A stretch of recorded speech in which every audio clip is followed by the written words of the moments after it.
winter's convenience. Are you the entity that was speaking in the previous session, which I unfortunately did not hear, in which they were discussing the origins of the universe, the Big Bang theory? Was that another entity? No, I was there as we discussed that. It was brought forth, at first, it was brought forth by another component of this particular cluster. You must remember that as a soul cluster, we too are like a hologram, and all knowledge is here within us. And what takes place within one part of the energy also takes place in another. So in effect, it really doesn't make any difference. The difference was just now when we went to change, we did not feel that your vibration and that of Ramadan was in sync, and it did not feel very comfortable to us, nor did Ramadan feel as comfortable with answering the questions that he was reading from your mind as he thought that I would, and therefore I chose to come through. Well, that corresponds with my own intuitive feelings of comfort. I don't know what that's all about, but it doesn't really matter. It always matters because one must be comfortable in order to get the most from their answers and in order to be their most intuitive. And therefore, that's what we're working to do, to create the most comfort and the most compatibility between those that we are speaking to. Yes, thank you. The question in my mind about what had been reported to me about this previous session was that not only was the physical universe created in that moment, which we have called the Big Bang, but which apparently is not a very accurate description, but it's at the same time that consciousness was created. That was the idea that brought a question to my mind of I can envision the coming into being of a physical universe, but I can't imagine a time prior to that when consciousness did not exist. Now, there was a consciousness there. There was not what we call the individual consciousness. There was not the breaking out of consciousness that went out into the various soul forms. And even in that, when we speak of the consciousness or the God force, as you are prone to call it, there are times when even the God force pulls within into itself and rests. This happens over billions and billions of years and then comes forth again. So the total was there. Much like you would say, the potential was there, as if we gave you the example of DNA in a cell.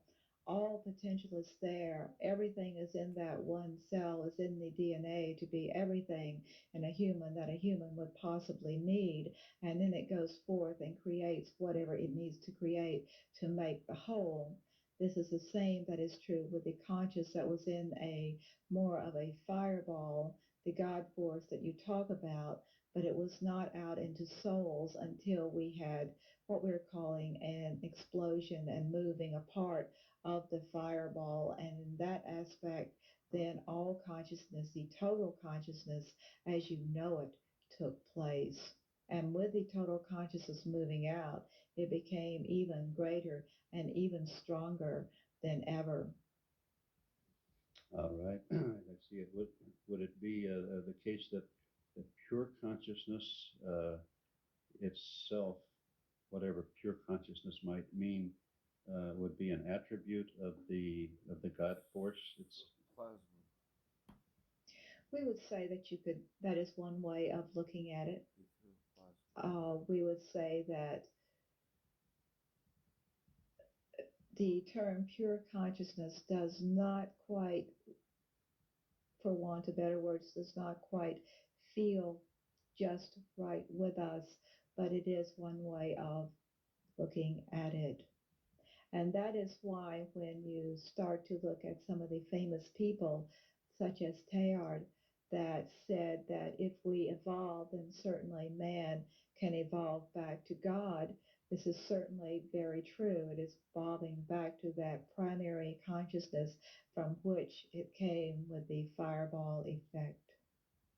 Yes, we're learning even new phrases or concepts, word concepts to try to express that God notion or the God force idea. One of them recently has come into our vocabulary called the uncreated force. Would that have a significance to you? The uncreated force? It is certainly one way of defining it. We believe that actually what will happen is that man will ultimately reach the point where they have that knowing, and that is all there is. You do not need to put words on it because by the very nature of putting a word or a name to the force, you Changes lower it. it from the level at which it actually is. And so it is better not to call it at all, but just to know that it is there. Yes. And, well, in the subject of consciousness, Let us stop for a moment. Please keep your question, but just let us stop for a moment and add that when you attach a word to a particular As you were concept, told by before. the very attachment of the word to the concept, you are therefore limiting the concept to And what you limiting the understand the information. word to mean. Hmm. In some instances, this is Like when we okay. look to It is gods not also. fine when you are dealing with a force such In as we are speaking of now and such as we are calling the God force, because by the very nature of giving it a word, you are forming an opinion and an attachment to what it prejudice is and that ego. cannot encompass what it truly A is. You prejudice may and proceed ego. now. yes, that's undoubtedly why some of the masters in the ancient past called it the unnameable or the unspeakable. Uh, Consciousness, we are beginning to understand more and more that is a quality or an attribute that belongs to things that we have thought of as not having consciousness, such as the elements of the earth itself, all material substances having within them a form of consciousness or the consciousness potential. Is that correct? This is correct, and we discussed this, we believe, Intrinsic somewhat like rattles, a year intrinsic data ago fields. in June. We believe that we brought forth to your attention that there is Locales and standing. consciousness in things such as even rocks and Like wind and sea air level and and water. beneath There the is a surface. consciousness there, and your planet Earth is a living planet, and this is very, very important for those of you on the planet to know and to understand. Yes, you did. You did talk about that. It takes us a while to absorb such a radically different notion than those that have been programmed into us for many decades. This is also because, as we were discussing yesterday, of the collective unconscious and the entire belief system there, which says that there is no consciousness within rocks, and even But those there who is. say there is no soul within animals. It is the same But type of there is. belief system that you are working to overcome. Ignorance. The good part of that is that there is a number of belief systems, such as your East Indian, such as your Western Indian, and others who say that, of course, the earth is alive and there is consciousness everywhere. And probably, fortunately, for those who do not believe there is consciousness in rocks, is the fact that those who believe there is believe it so strongly that the positive effects will overtake the Negative. negative. And we use those terms loosely, but we know no other way of describing the concept.